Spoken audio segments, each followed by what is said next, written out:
Okay, so getting into our traffic strategies that I'm going to dive into, which is penny traffic for today.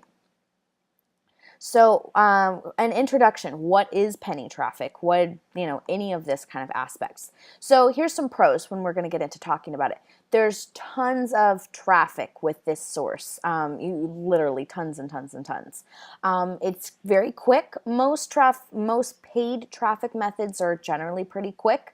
And this part's really awesome because you can be highly targeted. So some traffic that we cover, you have to kind of tweak it and fiddle with things. This part can be extremely highly targeted, which is awesome. And it also has a self-serve platform, so you actually can go in and pick and choose where you want to advertise on.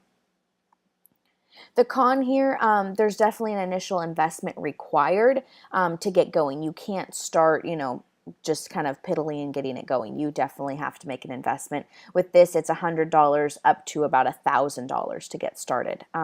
So, pick and choose. Start at the $100 if that's where you need to start. That's fine. But you do have an initial big cost to get started in this traffic strategy.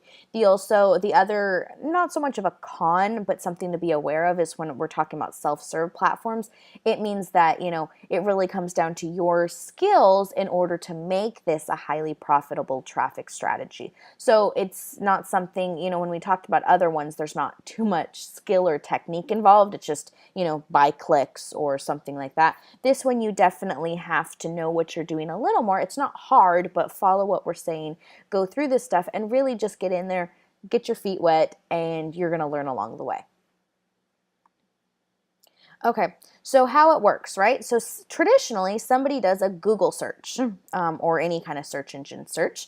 And when they do that search, they find a list of different websites. I know every single person watching this has used Google before to find something. So you're going to see what it's going to be, a directory or a list, whatever, of all these different websites that correspond to what your Google search is. Great, awesome. So from there, you scroll down, and if something looks interesting, you go ahead and you click on it, and then you get directed to that website. So that's how it works, right? When we're searching for things on Google.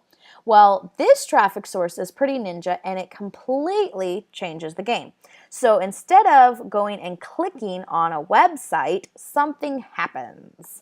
And instead of going to that website that they think that they're clicking on, for example, if you're searching for, I like to use birds a lot. So if you're searching for bird, you go and you click on this website that you're interested in, that you think you'll find more information about the bird. Instead, it lands on your landing page, which is pretty awesome. So they think that they're clicking and getting there, and instead, something happens, and then they see your stuff. So that's basically the overview of what this is. So wait, how can this even be possible? Don't worry, it is 100% legal and ethical. What it is it's permission-based marketing. So and I'll kind of explain a little more on how that works, but basically somebody's given permission as a part of a network that has agreed to this type of advertising. So this is why it is legal and ethical. It's what we call white hat marketing. There's nothing fishy going on here. People have already said it's okay for you to do this to them. And it's kind of like hijacking traffic, which is a cool ninja strategy in that regard. So somebody thinks that they're going in this, and instead they see your ad. So it's what we call, contextual advertising. So basically, you're seeing related advertisements to what you're searching for. So it's very relevant. So if somebody's searching for, say, bird food, then a bird-related advertisement would seem to be, appropriately placed. I notice sometimes, if I see ads, and sometimes you can even say this is not relevant to you. So you definitely, this form of advertising, whatever it is that they're searching for, your ad is going to be very congruent. Sometimes when we're advertising, we might, somebody's looking for here and they just see an ad that relates to you, but maybe not something that they're particularly interested in. Well, this is very targeted. They have to be interested, searching for, a user of something related to your industry or your offer, and that's the only way that they can see your ad, which is pretty cool. So this is also called cost per view. And what that form of advertising is, so it combines the cost per click idea.